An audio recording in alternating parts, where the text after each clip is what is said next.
ഓം ശാന്തി.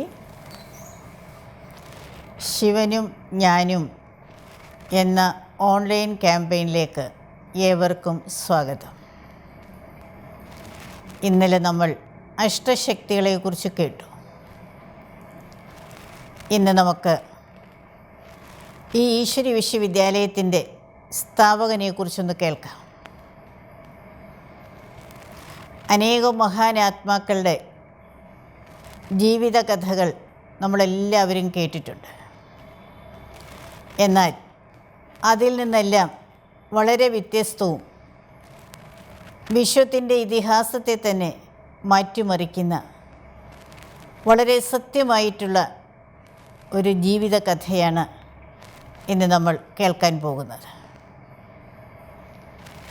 പ്രജാപിത ബ്രഹ്മാവ് എന്നുള്ള നാമം കർത്തവ്യ സൂചക നാമമാണ്.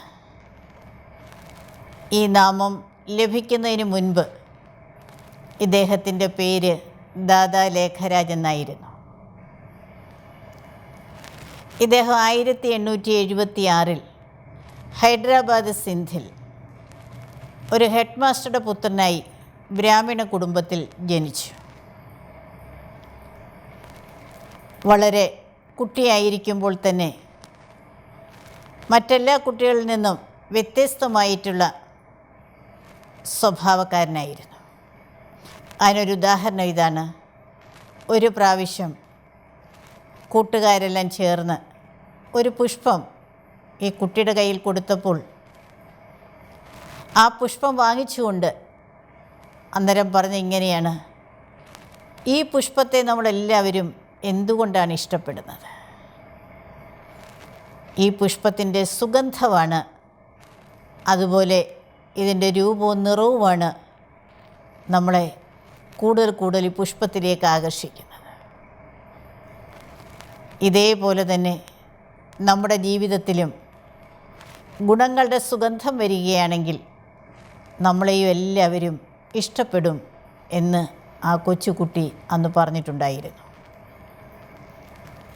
ഇതിൽ നിന്ന് തന്നെ നമുക്ക് മനസ്സിലാക്കാൻ കഴിയും എത്ര ഉയർന്ന ഒരു സംസ്കാരത്തിൻ്റെ ഉടമയാണ് ഈ കുട്ടിയെന്ന്.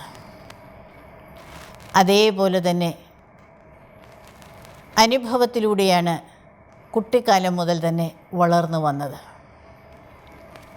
വളരെ കുഞ്ഞായിരിക്കുമ്പോൾ തന്നെ അമ്മ ദേഹം ത്യാഗം ചെയ്തു. കുറച്ചുകൂടെ കഴിഞ്ഞപ്പോൾ അച്ഛനും ദേഹം ത്യാഗം ചെയ്തു. പിന്നെ ജ്യേഷ്ഠൻ്റെ സംരക്ഷണയിലാണ് വളർന്നു വന്നത്. ജ്യേഷ്ഠൻ ബിസിനസ്സുകാരനായിരുന്നു. ബിസിനസ്സിൽ സഹായിക്കുകയായിരുന്നു ചെയ്തുകൊണ്ടിരുന്നത്. പ്രത്യേകിച്ചും ഇദ്ദേഹത്തിൻ്റെ സ്വഭാവത്തിൽ ദാനശീലവും ദയാശീലവും ഉണ്ടായിരുന്നു. നമുക്കറിയാം, ഒരു ബിസിനസ്സുകാരനിൽ ദയാഭാവനയും അതേപോലെ തന്നെ ദാനശീലമൊക്കെ വന്നാൽ ഉണ്ടാകുന്നത് എന്താണ്? അത് കൂടുതൽ സാധനങ്ങൾ തൂക്കിക്കൊടുക്കുകയും അതേപോലെ പാവപ്പെട്ടവരോട് പ്രത്യേകിച്ച് ദയ കാണിക്കുകയൊക്കെ ചെയ്യുന്നത് ജ്യേഷ്ഠൻ്റെ ദൃഷ്ടിയിൽപ്പെടുകയുണ്ടായി. അങ്ങനെ അദ്ദേഹത്തെ തൽക്കാലം ആ ബിസിനസ്സിൽ നിന്ന് മാറ്റി നിർത്തി ജ്യേഷ്ഠൻ. പിന്നെ സ്വയം തന്നെ ചിന്തിക്കുകയാണ്, ഇതെങ്ങനെയാണ് സ്വന്തം കാലിൽ നിൽക്കേണ്ടത്. അങ്ങനെ പതുക്കെ സ്വയം തൻ്റെ ബുദ്ധിശക്തി കൊണ്ടും അക്ഷീണ പരിശ്രമം കൊണ്ടും അദ്ദേഹം ഒരു ഗോതമ്പ് കച്ചവടം തുടങ്ങി. പതുക്കെ ആ കച്ചവടത്തിൽ നിന്ന് തൻ്റെ തിരിച്ചറിയുന്നതിനുള്ള ശക്തിയും അതേപോലെ പുതിയ ഡിസൈനുകൾ ഉണ്ടാക്കുന്ന പ്രത്യേക ഒരു കഴിവും കാരണം അദ്ദേഹം അറിയപ്പെടുന്ന ഒരു രത്ന വ്യാപാരിയായിട്ട് മാറി. പറയുന്നത് കേൾക്കാം, അക്ഷീണ പരിശ്രമശാലിയായിരുന്നു. ഏതാണ്ട് 20 മണിക്കൂറോളവും പരിശ്രമിക്കുമായിരുന്നു എന്ന് പറയുന്നുണ്ട്.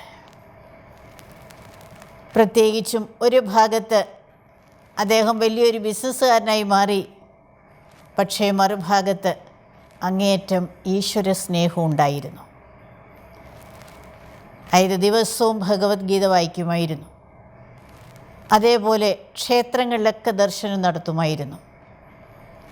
ഗുരുക്കന്മാരോടും അങ്ങേയറ്റം സ്നേഹവും ബഹുമാനവും ആദരവും ഉണ്ടായിരുന്നു. അപ്പം അങ്ങനെ വളരെ സന്തോഷമായിട്ടുള്ളൊരു ജീവിതമായിരുന്നു അദ്ദേഹം നയിച്ചുകൊണ്ടിരുന്നത്. പക്ഷേ കൂടെ കൂടെ അദ്ദേഹത്തിൻ്റെ മനസ്സിൽ ഇത് സത്യത്തെക്കുറിച്ച് കൂടുതൽ അറിയണമെന്നുള്ള ആഗ്രഹം ഉണ്ടായിരുന്നു. അങ്ങനെ അദ്ദേഹം ഈശ്വരനെക്കുറിച്ച് കൂടുതൽ അറിയാൻ ശ്രമിക്കുന്നു. അർത്ഥം കൂടുതൽ സമയം മനസ്സിനെ ഏകാഗ്രമാക്കാനൊക്കെ ശ്രമിച്ചുകൊണ്ടേയിരുന്നു. അദ്ദേഹത്തിൻ്റെ ഈ രത്നവ്യാപാരം കാരണം ആ സമയത്തെ രാജാക്കന്മാരും മഹാരാജാക്കന്മാരുമായിട്ടൊക്കെ, പ്രത്യേകിച്ചും നേപ്പാൾ മഹാരാജാവ്, ഉദയ്പൂർ മഹാരാജാവ്, ഇവരുമായിട്ടൊക്കെ നല്ല അടുപ്പത്തിലായിരുന്നു. ഏത് സമയത്തും കൊട്ടാരത്തിൽ വരുന്നതിനുള്ള അനുവാദം കൊടുത്തിട്ടുണ്ടായിരുന്നു.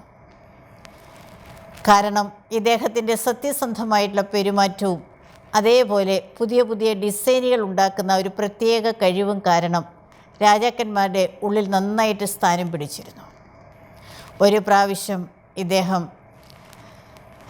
ക്ഷേത്ര ദർശനത്തിന് പോയി വരാൻ താമസിച്ചതുകൊണ്ട് രാജസദസ്സ് തന്നെ മാറ്റിവെച്ചതായിട്ട് പറയുന്നുണ്ട്. അതവിടെ എല്ലാവരും ഒന്ന് ചിന്തിച്ചു തുടങ്ങി, എന്തുകൊണ്ടാണ് ഇന്ന് സദസ്സ് തന്നെ മാറ്റിവെച്ചത്.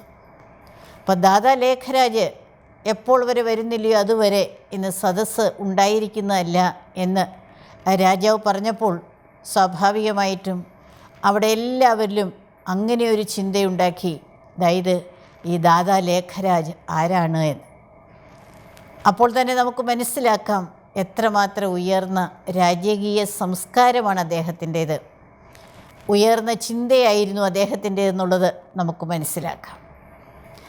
അതേപോലെ തന്നെ ക്ഷേത്രങ്ങളിലെല്ലാം പോയി ഇഷ്ടംപോലെ ദാനം ചെയ്യുന്ന ഒരു സ്വഭാവവും കൂടി ഉണ്ടായിരുന്നു. അതുപോലെ ഗുരുക്കന്മാരെയെല്ലാം വീട്ടിൽ ക്ഷണിച്ച് സത്സംഗം വിളിച്ചു കൂട്ടുന്നതും ഇദ്ദേഹത്തിൻ്റെ ഒരു ശീലമായിരുന്നു. ഇദ്ദേഹത്തിൻ്റെ ബിസിനസ് കേന്ദ്രങ്ങൾ ബോംബെയും കൽക്കട്ടയുമായിരുന്നു. അവിടെയെല്ലാം തന്നെ വലിയ കൊട്ടാരം പോലെയുള്ള വീടുകളുണ്ടായിരുന്നു. അവിടെയെല്ലാം ഇദ്ദേഹം സത്സംഗം വിളിച്ചു കൂട്ടും. അപ്പോൾ ഈ സത്സംഗത്തിൽ തൻ്റെ കൂട്ടുകാരും ഉണ്ടാവും, വീട്ടുകാരും ഉണ്ടാവും, നാട്ടുകാരും ഉണ്ടാവും. ഈശ്വരൻ ആരാണ് എന്നുള്ളത് അറിയുന്നതിനുള്ള വലിയ ആഗ്രഹം ഉണ്ടായിരുന്നു. അപ്പോൾ എല്ലാ ക്ഷേത്രങ്ങളിലും കയറി ഇറങ്ങുമായിരുന്നു. അതുപോലെ തന്നെ ഗീത ദിവസവും വായിക്കുമായിരുന്നു. അപ്പം നമ്മൾ ഗീത വായിക്കുന്നു എന്ന് കേൾക്കുമ്പോൾ എല്ലാവരും ഗീത വായിക്കുന്നു, അതുപോലെ ആയിരുന്നില്ല അദ്ദേഹത്തിൻ്റെ ഗീത വായന എന്ന് പറയുന്നത്. ഭഗവത്ഗീതയെ അത്രമാത്രം ഉള്ളുകൊണ്ട് സ്നേഹിച്ചിരുന്നു. അതായത് ഭഗവത്ഗീത വായിക്കാതെ ഒരു തുള്ളി വെള്ളം പോലും അദ്ദേഹം കുടിച്ചിരുന്നില്ല. തൻ്റെ ജീവിതത്തിൽ ഇനി എന്തു തന്നെ സംഭവിച്ചിരുന്നാലും ശരി, ഭക്തിയുടെ നിത്യനിയമങ്ങളിൽ നിന്ന് അണുപോലും അദ്ദേഹം വ്യതിചലിക്കില്ലായിരുന്നു. അത്രമാത്രം ഈശ്വര സ്നേഹം, ഈശ്വരഭക്തി അദ്ദേഹത്തിൻ്റെ ഉള്ളിലുണ്ടായിരുന്നു. അങ്ങനെ ഇദ്ദേഹത്തിന് ഏതാണ്ട് 12 ഗുരുക്കന്മാരുണ്ടായിരുന്നു. ഗുരുവിൻ്റെ ശബ്ദങ്ങളെ, ഗുരുവിൻ്റെ ആജ്ഞകളെ ശിരസാ വഹിക്കുമായിരുന്നു. അപ്പോൾ ഇദ്ദേഹത്തിൻ്റെ വീട്ടിൽ സത്സംഗം വിളിച്ചു കൂട്ടുന്നത് ഒരു ശീലമായിരുന്നു. അതായത് ഈ സത്സംഗത്തിൽ വീട്ടുകാരും അതേപോലെ കൂട്ടുകാരെയും നാട്ടുകാരെയൊക്കെ ക്ഷണിക്കും. അപ്പോൾ ഗുരു വരും, ഗീത വായിച്ച് അർത്ഥം പറയും. അപ്പോൾ സാധാരണ രീതിയിൽ അദ്ദേഹം എപ്പോഴും ആജ്ഞാകാരിയായിട്ടുള്ള ഒരു ശിഷ്യനെ പോലെ ഏറ്റവും ആദ്യം തന്നെ ഇരിക്കും. ഗുരു ഇരിക്കുന്നതിന് മുൻപ് തന്നെ അദ്ദേഹം ഇരിക്കുകയും ഗുരു എഴുന്നേൽക്കാതെ അദ്ദേഹം ഒരിക്കലും എഴുന്നേൽക്കുകയും ചെയ്തിട്ടില്ല. ഓരോ ശബ്ദങ്ങളും ശ്രദ്ധയോടെ തന്നെ കേൾക്കുമായിരുന്നു. അങ്ങനെ നല്ലൊരു കുടുംബജീവിതം, അതായത് സമൂഹമായിട്ടും വളരെ അടുത്ത ബന്ധമായിരുന്നു. അറിയപ്പെടുന്ന ഒരു രത്നവ്യാപാരിയായിരുന്നു. ആ രത്നവ്യാപാരം കാരണം വളരെ നല്ല സുഹൃത്ത് ബന്ധം അദ്ദേഹത്തിനുണ്ടായിരുന്നു. പ്രത്യേകിച്ച് ഇദ്ദേഹത്തെക്കുറിച്ച് പറയുന്നത് സ്വർണത്തെ തിരിച്ചറിയുന്നതിനുള്ള, അതിൻ്റെ മാറ്റ് തിരിച്ചറിയുന്നതിനുള്ള പ്രത്യേക കഴിവുണ്ടായിരുന്നു. അതത് ഉരച്ചു നോക്കാതെ തന്നെ കയ്യിലെടുത്തിട്ട് തന്നെ ഇങ്ങനെ പറയുമായിരുന്നു, ഇതിത്ര മാറ്റുണ്ട്. അതേപോലെ തന്നെ പുതിയ പുതിയ ഡിസൈനുകൾ ഉണ്ടാക്കുന്നതിനുള്ള പ്രത്യേക കഴിവുണ്ടായിരുന്നു. അങ്ങനെ എല്ലാ അർത്ഥത്തിലും വളരെ സുന്ദരമായ ഒരു കുടുംബജീവിതം തന്നെയാണ് അദ്ദേഹം നയിച്ചുകൊണ്ടിരുന്നത്. എന്നാൽ ഉള്ളിൻ്റെ ഉള്ളിലുള്ള ഈശ്വരനെക്കുറിച്ച് അറിയണമെന്നുള്ള ആ ഒരു അതിയായിട്ടുള്ള മോഹം അദ്ദേഹത്തിൻ്റെ ഉള്ളിലുണ്ടായിരുന്നു. അങ്ങനെ ഒരു പ്രാവശ്യം ഏതാണ്ട് ഒരു 60-ാമത്തെ വയസ്സായപ്പോൾ ഒരു ദിവസം ഇങ്ങനെ അദ്ദേഹത്തിൻ്റെ മുന്നിൽ ഇത് വിഷ്ണു ചതുർഭുജം പ്രത്യക്ഷപ്പെടുകയാണ്. ഇത് കുട്ടിക്കാലം മുതലേ അദ്ദേഹം വിഷ്ണു ഭക്തനായിരുന്നു, ശ്രീനാരായണ ഭക്തനായിരുന്നു. അപ്പം അതുകൊണ്ട് തന്നെ വിഷ്ണു ഇദ്ദേഹത്തിൻ്റെ മുന്നിൽ പ്രത്യക്ഷപ്പെട്ടു. ഒരു അശരീരി വിഷ്ണുവിൻ്റെ മുഖത്തൊന്നും ഉണ്ടായി. അതിങ്ങനെയാണ്: അഹം ചതുർഭുജം തദത്വം. ചതുർഭുജമാകുന്ന ഞാൻ തന്നെയാണ് നീ എന്ന് വിഷ്ണു ഇദ്ദേഹത്തോടായിട്ട് പറഞ്ഞു. നമുക്ക് ചിന്തിക്കാവുന്നതേയുള്ളൂ, ഒരു വിഷ്ണു ഭക്തൻ്റെ മുന്നിൽ സാക്ഷാൽ വിഷ്ണു പ്രത്യക്ഷപ്പെടുമ്പോഴുണ്ടാകുന്ന മനസ്സിൻ്റെ ആ ഒരു സന്തോഷം എത്രമാത്രം ഉണ്ടാകുന്നു. അതേപോലെ തന്നെ ഇദ്ദേഹത്തിൻ്റെ മനസ്സിന് അളവറ്റ സന്തോഷമുണ്ടായി. അദ്ദേഹം സന്തോഷത്തിലങ്ങനെ നൃത്തമാടുകയാണ് ചെയ്തത്. ഇതെൻ്റെ ജീവിതം സഫലമായി, എനിക്ക് ഈശ്വര ദർശനം ഉണ്ടായല്ലോ എന്നുള്ള വലിയൊരു സന്തോഷം അദ്ദേഹത്തിനുണ്ടായി. എന്നാൽ അതേസമയം അതീവ ബുദ്ധിശാലിയും കൂടിയാണ്.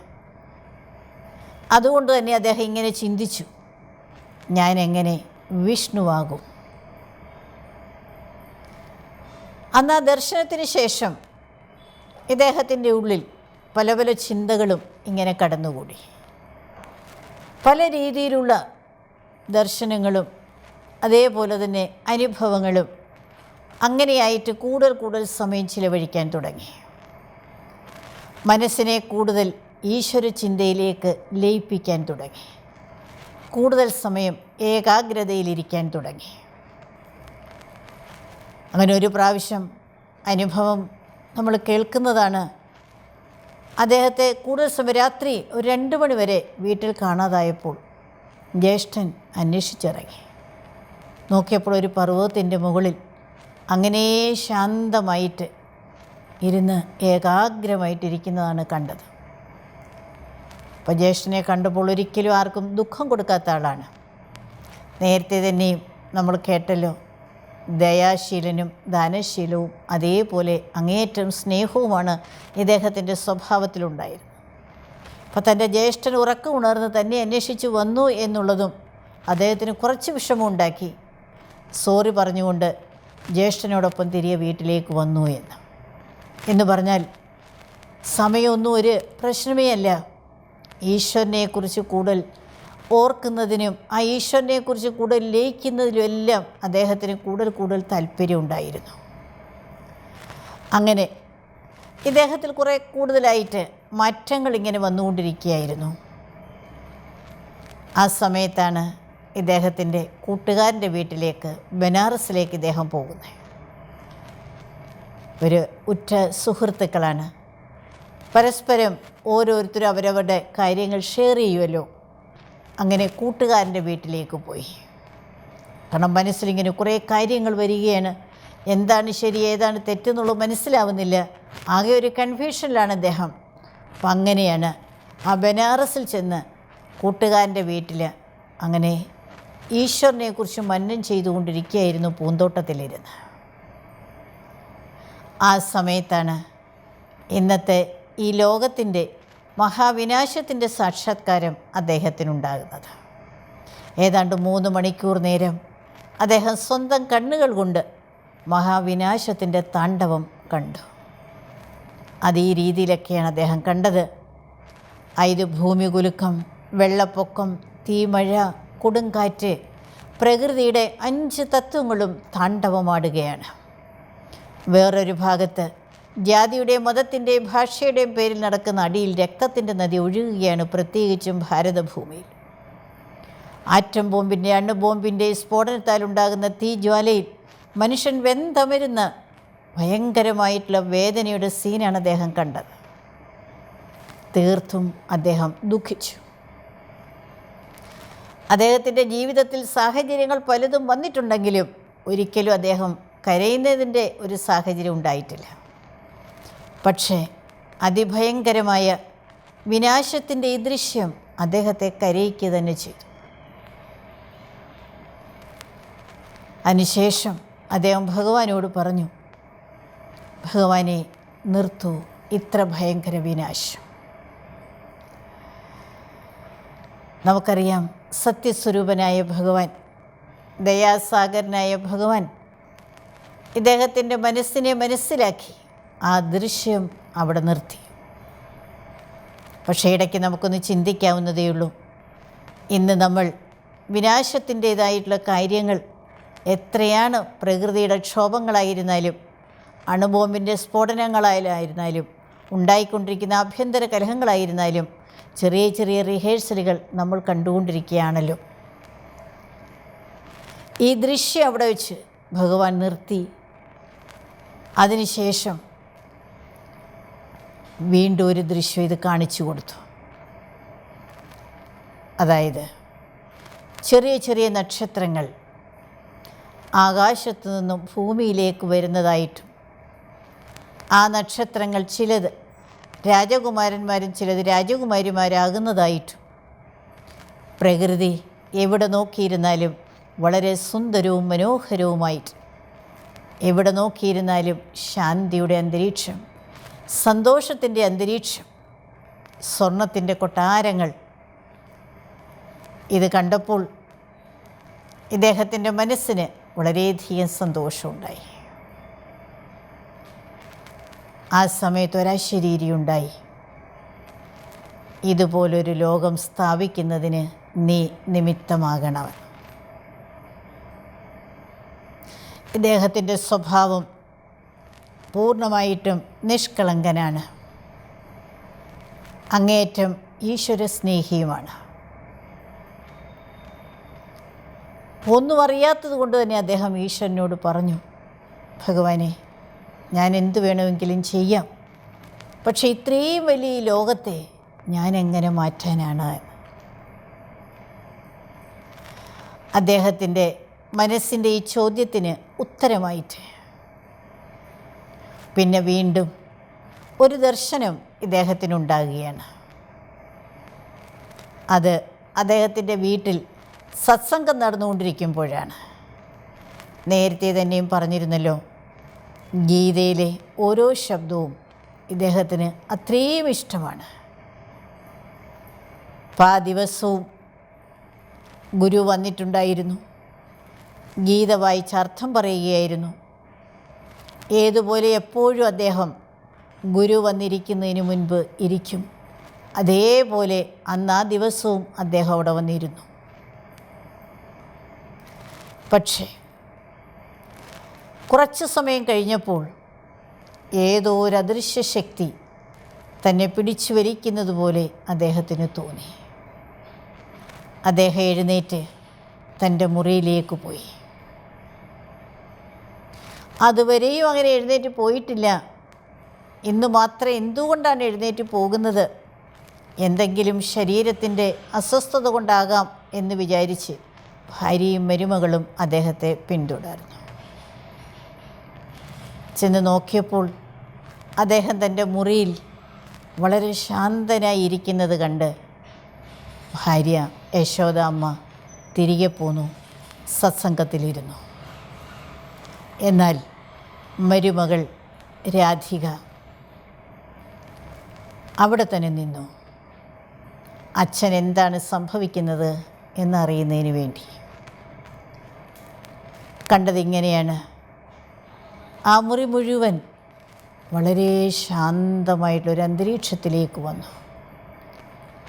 സ്വർണ്ണ ചുവപ്പ് നിറം കൊണ്ടുള്ള ഒരു പ്രകാശമായി തീർന്നു ആ മുറി മുഴുവനും. അദ്ദേഹത്തിൻ്റെ മുഖം വളരെ ചുമന്ന് പ്രകാശിക്കുന്നുണ്ടായിരുന്നു. രണ്ട് കണ്ണുകളും ചുമന്ന ബൾബ് പ്രകാശിക്കുന്നത് പോലെ വളരെ തേജസ്സോടെ തിളങ്ങുന്നുണ്ടായിരുന്നു. അദ്ദേഹത്തിൻ്റെ മുഖത്ത് നിന്നും ആദ്യം വളരെ പതുക്കെയും പിന്നെ ഉറച്ച ശബ്ദത്തിൽ ഈ മഹാവാക്യങ്ങൾ വന്നു. നിജാനന്ദസ്വരൂപം ശിവോഹം ശിവോഹം, പ്രകാശസ്വരൂപം ശിവോഹം ശിവോഹം, ജ്ഞാനസ്വരൂപം ശിവോഹം ശിവോഹം. യഥാർത്ഥത്തിൽ ആനന്ദസ്വരൂപനാകുന്ന ഞാൻ ശിവനാകുന്നു ശിവനാകുന്നു. പ്രകാശസ്വരൂപനാകുന്ന ഞാൻ ശിവനാകുന്നു ശിവനാകുന്നു. ജ്ഞാനസ്വരൂപനാകുന്ന ഞാൻ ശിവനാകുന്നു ശിവനാകുന്നു. ഇതാണ് ഈ മുഖത്തിലൂടെ ഉച്ചരിച്ച മഹാവാക്യങ്ങൾ. നമുക്കറിയാം, നമ്മളെല്ലാവരും ഈശ്വരനെ ഓർക്കുന്നുണ്ട്, ശിവനെ ഓർക്കുന്നുണ്ട്. പ്രത്യേകിച്ചും ശിവരാത്രി നമ്മൾ ആഘോഷിക്കുകയാണ് വളരെ ആർഭാടത്തോടുകൂടി ഓം നമഃ ശിവായ പഞ്ചാക്ഷരി മന്ത്രം ഉച്ചരിച്ചുകൊണ്ട്. ഈ ശിവൻ ആരാണ് എന്നുള്ളതാണ് സ്വയം ശിവഭഗവാൻ തന്നെ ഈ മുഖത്തിലൂടെ ഉച്ചരിച്ചത്. അതിനുശേഷം വളരെയധികം പേര് ഇദ്ദേഹത്തിൻ്റെ വീട്ടിലേക്ക് വന്നു തുടങ്ങി. വരുന്നവർക്കെല്ലാം തന്നെ നല്ല അനുഭവങ്ങൾ ഉണ്ടായി തുടങ്ങി. അപ്പോൾ ബാബയുടെ മുഖത്തു നിന്നും ഈ ശബ്ദങ്ങൾ കേട്ടപ്പോൾ ആരാധിക മരുമകൾ അടുത്ത് തന്നെ നിൽക്കുകയായിരുന്നു. കുറച്ച് കഴിഞ്ഞ് ബാബ ഏതാണ്ട് സാധാരണ അവസ്ഥയിലെത്തി. അപ്പോഴാ മുറിയിൽ അന്വേഷിക്കുകയായിരുന്നു, അതെവിടെ പോയി അതെവിടെ പോയി. അപ്പോഴാണ് മരുമകൾ ചോദിച്ചത്, അച്ഛൻ എന്താണ് സംഭവിച്ചത് എന്ന്. അപ്പോൾ ഈ രീതിയിൽ പറഞ്ഞു, അതൊരു ലൈറ്റായിരുന്നു, അതൊരു മൈറ്റായിരുന്നു, അതെവിടെ പോയി എവിടെ പോയി. ആ പ്രകാശവും ശക്തിയുമാണ് സ്വയം തന്നെ ആ ശരീരത്തിൽ പ്രവേശിച്ച് ആ ശരീരത്തെ കീഴടക്കി ആ മുഖം ഉപയോഗിച്ച് സ്വന്തം പരിചയം തന്നത്. അപ്പോഴാണ് ബാബ ഇങ്ങനെ പറയുന്നത്, ആ പ്രകാശവും ശക്തിയും എൻ്റെ ഇന്ദ്രിയങ്ങളെ പൂർണ്ണമായിട്ടും കീഴടക്കി. അതിനുശേഷം ആരെല്ലാം ഇദ്ദേഹത്തെ കാണുന്നുണ്ടോ അവർക്കെല്ലാം നല്ല ഈശ്വരീയ അനുഭവം ഉണ്ടായി. എത്ര ദുഃഖിച്ചു വരുന്നവരായിരുന്നാലും എത്ര ശാന്തിയിൽ വരുന്നവരായിരുന്നാലും അവർക്കെല്ലാം അവരുടെ ദുഃഖം അവർ മറന്നുപോകും, അവരുടെ ശാന്തി അവർ മറന്നുപോകും. കരഞ്ഞുകൊണ്ടാണ് വരുന്നതെങ്കിൽ തിരിച്ചു പോകുന്നത് ചിരിച്ചുകൊണ്ടായിരിക്കും. അത്രയധികം മാറ്റം മറ്റുള്ളവർക്ക് ഉണ്ടാകാൻ തുടങ്ങി ഇദ്ദേഹത്തിൻ്റെ ആ ഒരു മുഖഭാവത്തിലും അതേപോലെ ചലനത്തിലും സംസാരത്തിലും കൂടെ. അങ്ങനെ ഇദ്ദേഹത്തിൻ്റെ വീട്ടിൽ വരുന്നവരെല്ലാം അവിടെ തന്നെ താമസിക്കാൻ തുടങ്ങി. കാരണം അനുഭവത്തിൻ്റെ ആധാരത്തിൽ അവർ പോകാതെയായി. അങ്ങനെ ഒരു 350-400 പേര് ഇദ്ദേഹത്തിൻ്റെ വീട്ടിൽ തന്നെ സ്ഥിരം താമസമായി. നമുക്കറിയാമല്ലോ, ഇത്രയും വലിയൊരു കാര്യം നടക്കുമ്പോൾ മറ്റുള്ളവർക്ക് ഈ കാര്യത്തെക്കുറിച്ച് മനസ്സിലാക്കാൻ കഴിയില്ല. അപ്പം ബാബ ആ സമയത്ത് ഓം എന്നുള്ള ധ്വനി ഉച്ചരിക്കുമായിരുന്നു. ഓം എന്നുള്ള ധ്വനി ഉച്ചരിക്കുമ്പോൾ അത് കേട്ടിരിക്കുന്നവർ ഓം എന്നുള്ളതിൻ്റെ അർത്ഥസ്വരൂപത്തിൽ വരുമായിരുന്നു, ആത്മസ്വരൂപത്തിലേക്ക് വരുമായിരുന്നു, ശാന്തസ്വരൂപത്തിലേക്ക് വരുമായിരുന്നു. അങ്ങനെ അനുഭവത്തിൻ്റെ ഒരു വലിയ ഒരു അനുഭവം തന്നെയായിരുന്നു ആ സമയത്തുണ്ടായിരുന്നത്. അങ്ങനെ ഓം മണ്ഡലി എന്ന് നമ്മുടെ ഈ പ്രസ്ഥാനത്തെ ആദ്യം അറിയപ്പെട്ടിരുന്നത്. ഇവിടെ വന്നുകൊണ്ടിരിക്കുന്നവർക്കെല്ലാം ഉണ്ടായ അനുഭവത്തിൻ്റെ ആധാരത്തിലും അതുപോലെ വന്നവർ തിരിച്ചു പോകാതെ ആയപ്പോൾ സമൂഹത്തിലൊരു ഇളകിമറിയലുണ്ടാകുമല്ലോ. അപ്പോൾ അവരന്വേഷിക്കാൻ തുടങ്ങിയപ്പോൾ ഇത് അനുഭവത്തിൻ്റെ കാര്യമാണെന്നും ഇനി അവശേഷിക്കുന്ന ജീവിതം നമ്മൾ ഭഗവാന് വേണ്ടി സമർപ്പിക്കുകയാണെന്നുള്ള കന്യാകുമാരും അമ്മമാരും എല്ലാം പറയുമ്പോൾ അത് കേൾക്കുന്ന വീട്ടുകാർക്കോ അല്ലെങ്കിൽ നാട്ടുകാർക്കോ അത് ഉൾക്കൊള്ളാൻ കഴിയില്ലല്ലോ. അങ്ങനെ ഒരു ഭാഗത്തൂടെ അവർ വളരെയധികം ബാബയെ എതിർക്കാൻ തുടങ്ങി. അങ്ങനെ ഈ ഓം മണ്ഡലിക്ക് എതിരായിട്ട് തന്നെ അവർ പ്രവർത്തിച്ചു. ആൻറ്റി ഓം മണ്ഡലി എന്നവർ പേര് വെച്ചു. പക്ഷേ ഒരേ ഒരു ബലം, ഒരേ ഒരു ആശ്രയം, തൻ്റെ ജീവിതത്തിൻ്റെ മാറ്റത്തിൻ്റെ ആധാരം സ്വയം ഭഗവാനാണെന്ന് ശരിക്കും മനസ്സിലാക്കി അനുഭവത്തിലൂടെ വരുന്ന ബാബയെ സംബന്ധിച്ചിടത്തോളം ഇതൊന്നും ഒരു പ്രശ്നമല്ല. അങ്ങനെ അദ്ദേഹം തൻ്റെ സ്വയം സമ്പാദിച്ച എല്ലാം തന്നെ ഒരു കമ്മിറ്റി ഉണ്ടാക്കി, അമ്മമാരുടെയും കന്യകുമാരുടെയും ഒരു കമ്മിറ്റി ഉണ്ടാക്കി. വിശ്വത്തിൻ്റെ നവോത്ഥാനത്തിനു വേണ്ടി ഞാനിത് സമർപ്പിക്കുന്നു എന്ന് ബില്ലെഴുതി. അങ്ങനെയാണ് 1937 ഈ ഈശ്വരി വിശ്വവിദ്യാലയം സ്ഥാപിക്കപ്പെടുന്നത്. ഒരു ഭാഗത്ത് കാര്യങ്ങളെ മനസ്സിലാക്കി അങ്ങേയറ്റം ആത്മീയമായിട്ടുള്ള ഉയർച്ചയിൽ ത്യാഗവും തപസ്സും നടന്നുകൊണ്ടിരിക്കുകയായിരുന്നു. ഏതാണ്ട് 14 വർഷം ത്യാഗവും തപസ്സും മാത്രമായിരുന്നു. ആത്മബോധത്തിലേക്ക് ആത്മാക്കളെ എത്തിക്കുന്നതിന്, അതേപോലെ ദിവ്യ ഗുണങ്ങളുടെ ധാരണയിൽ ശക്തമാക്കുന്നതിന്, അതുപോലെ തന്നെ ത്യാഗത്തിൻ്റെ ബലത്തിലേക്ക് കൊണ്ടുവരുന്നതിനും സേവനം അനുഷ്ഠിക്കണമെന്നുണ്ടെങ്കിൽ ത്യാഗവും തപസ്സും അത്യാവശ്യമായതുകൊണ്ട് തന്നെ ബാബ 14 വർഷം തൻ്റെ മക്കളെ ഇതെല്ലാം അഭ്യസിപ്പിച്ച് വലിയൊരു ആത്മീയ സേനയാക്കി മാറ്റി. വളരെ ഉയർന്ന ആധ്യാത്മിക ശക്തിയുടെ കേന്ദ്രബിന്ദുക്കളായി എല്ലാവരെയും ബാബ മാറ്റി. എന്ത് തന്നെ വന്നിരുന്നാലും സഹിക്കാനും ക്ഷമിക്കാനുമുള്ള ശക്തി ബാബ അവർക്കുണ്ടാക്കി കൊടുത്തു. നമുക്കറിയാം, സമൂഹം പുതിയൊരു കാര്യത്തെ അങ്ങനെയൊന്നും സ്വീകരിക്കുകയില്ലല്ലോ. അതുകൊണ്ട് തന്നെ ബാബയ്ക്ക് നേരെ ഉണ്ടായ എല്ലാ എതിർപ്പുകളെയും ആത്മീയ ബലം കൊണ്ടും ആത്മീയ ശക്തി കൊണ്ടും ദിവ്യ ഗുണങ്ങളുടെ ആധാരത്തിലും ജയിക്കുകയാണ് ചെയ്തത്. ദേഷ്യപ്പെടുകയോ ഒരു ശബ്ദം കൊണ്ട് അവരെ വെറുക്കുകയോ ഒന്നും തന്നെ ബാബ ചെയ്തിരുന്നില്ല. ആത്മീയ മൂല്യങ്ങൾ ഉറച്ചു നിന്നുകൊണ്ട് ഈശ്വര സ്നേഹം എന്താണെന്നുള്ളത് ബാബയും അന്ന് ബാബയോടൊപ്പം ഉണ്ടായിരുന്ന ബാബയുടെ മക്കളും പ്രാക്ടിക്കൽ സമൂഹത്തിന് കാണിച്ചു കൊടുത്തു. അങ്ങനെ സ്വയം ഭഗവാൻ തന്നെയാണ് പുതിയ ലോകത്തിൻ്റെ സ്ഥാപനത്തിന് വേണ്ടി ഇദ്ദേഹത്തെ നിമിത്തമാക്കിയത്. പ്രജാപിത ബ്രഹ്മാവ് എന്നുള്ള നാമം സ്വയം ശിവഭഗവാൻ ഇദ്ദേഹത്തിന് കൊടുത്തതാണ്.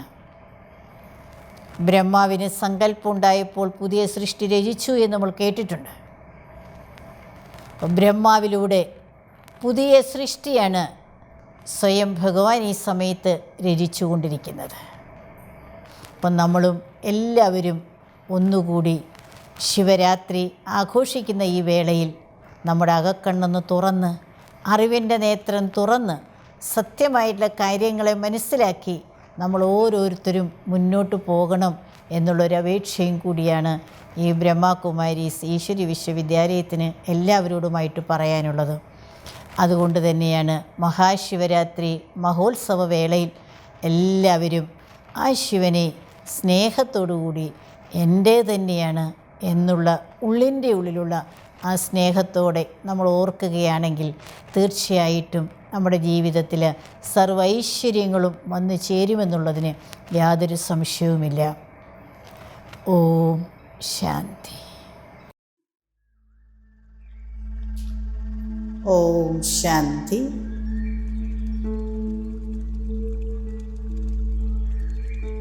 മനസ്സിനെയും ബുദ്ധിയെയും ബാഹ്യലോകത്തു നിന്ന് ഇല്ലാതാക്കി സ്വയം തന്നിലേക്ക് തന്നെ ഏകാഗ്രമാക്കും.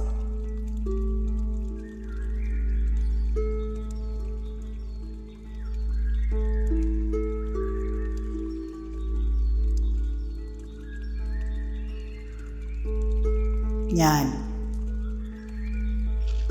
എന്നോട് തന്നെ ചോദിക്കുകയാണ്, ഞാൻ ആരാണ്?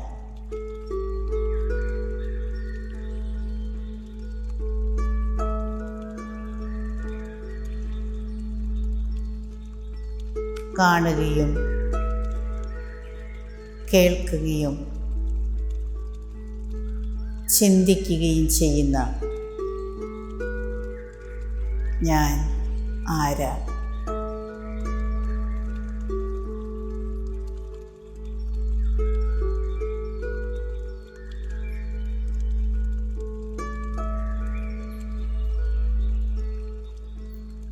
ഞാനൊരതിസൂക്ഷ്മ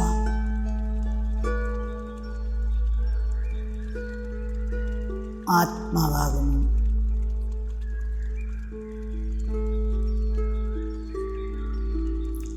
ദിവ്യ നക്ഷത്രമാകുന്നു.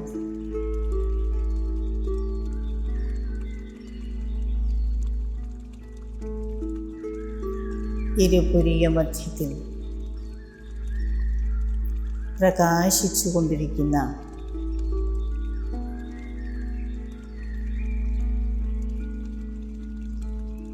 ദിവ്യ ജ്യോതിയാകും.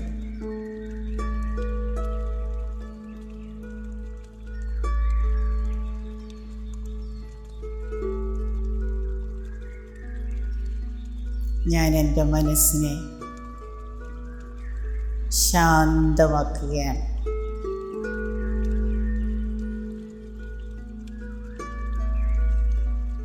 എൻ്റെ ധർമ്മം ശാന്തതയാകുന്നു.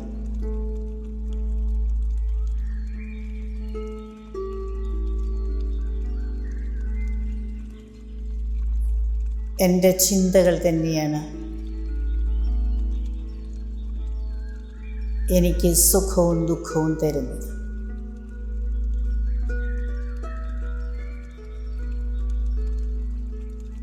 എനിക്കെൻ്റെ മനസ്സിനെ നിയന്ത്രിക്കാൻ കഴിയും.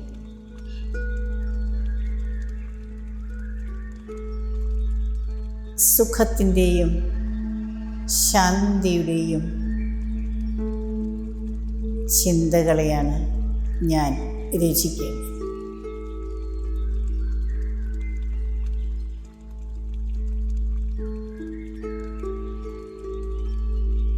ഞാൻ എന്നെ മനസ്സിലാക്കി.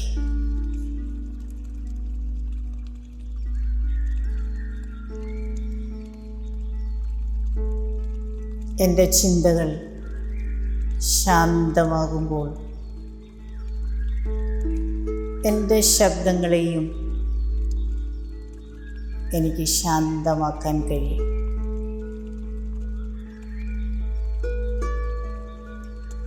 എൻ്റെ കർമ്മങ്ങളും സുകർമ്മമാകും, ശ്രേഷ്ഠ കർമ്മമാകും.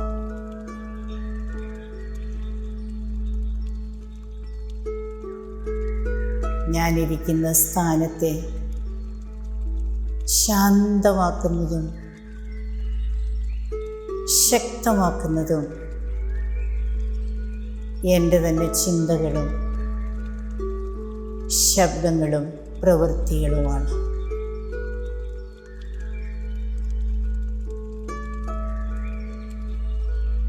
എന്നെ ശാന്തമാക്കുന്നതിനുള്ള ശക്തി എനിക്ക് കിട്ടുന്നത്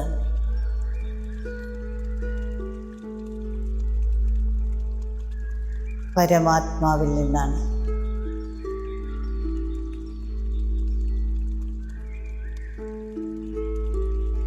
പരമാത്മാവീശ്വരൻ സർവശക്തിയുടെയും കേന്ദ്രബിന്ദുവാണ്.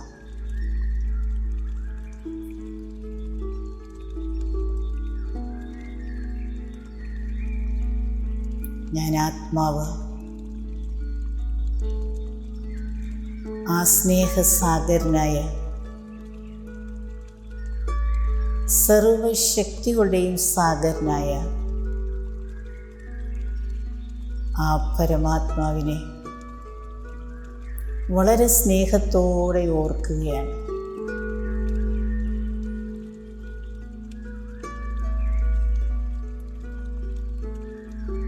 ഏതുപോലെ ഞാൻ പ്രകാശസ്വരൂപമാകുന്നു, അതേപോലെ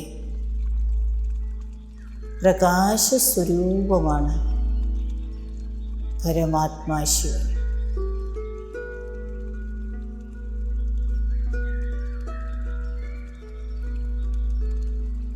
പ്രകാശത്തിൻ്റെ കിരണങ്ങൾ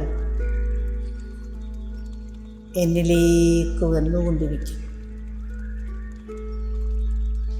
ആ കിരണങ്ങളിൽ എല്ലാ ദുഃഖവും അശാന്തിയും ഇല്ലാതാകുകയാണ്.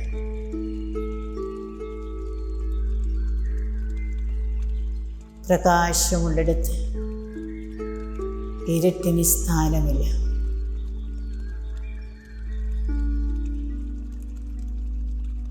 എൻ്റെ മനസ്സും ബുദ്ധിയും പ്രകാശമുള്ളതായിത്തീരുകയാണ്, ലൈറ്റായിത്തീരുകയാണ്. ചിന്തകളുടെ എല്ലാ ഭാരവും ഭഗവാന്റെ സ്നേഹത്തിൽ ഇല്ലാതാകുകയാണ്. എനിക്ക് മുകളിൽ എന്നെ താങ്ങുന്നതിനും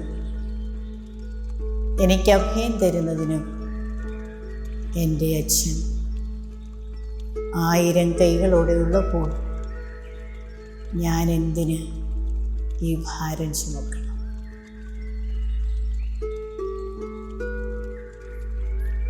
സർവഭാരങ്ങളും സർവേശ്വരന് സമർപ്പിച്ച് ഞാൻ സ്വയം ലൈറ്റാകുകയാണ്.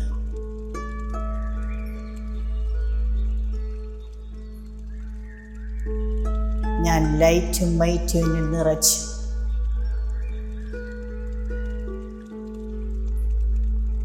മറ്റ് എല്ലാവരിലേക്കും പ്രകാശത്തിൻ്റെയും ശക്തിയുടെയും കിരണങ്ങൾ വ്യാപിപ്പിക്കുകയാണ്.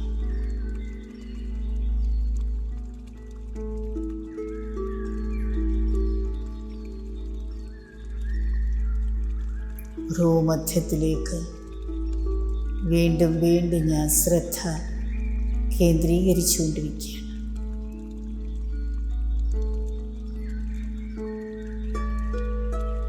കർമ്മക്ഷേത്രത്തിൽ കർമ്മം ചെയ്യുമ്പോൾ എൻ്റെ ശ്രദ്ധ കർമ്മത്തിലേക്ക് മാത്രമാകുന്നു. അങ്ങനെയാകാതെ കർമ്മം ചെയ്യുമ്പോഴും ഞാൻ ആരാണെന്നുള്ള ഓർമ്മയിൽ ഞാൻ കർമ്മം ചെയ്യും. ആ കർമ്മം സുകർമ്മമാകും, സുഖദായിയാകും.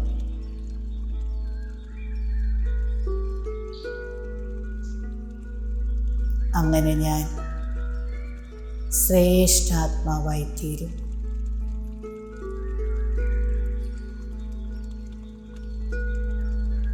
ഭഗവാനിൽ നിന്നും ശക്തി നിറച്ച് ഞാൻ എല്ലാവരിലേക്കും പകർന്നു നൽകിക്കൊണ്ടിരിക്കും. ഞാൻ സ്വയം ശാന്തസ്വരൂപമാണ്, ശക്തി സ്വരൂപമാണ്, ആനന്ദസ്വരൂപമാണ്. ഓം ശാന്തി. ഓം ശാന്തി. ഓം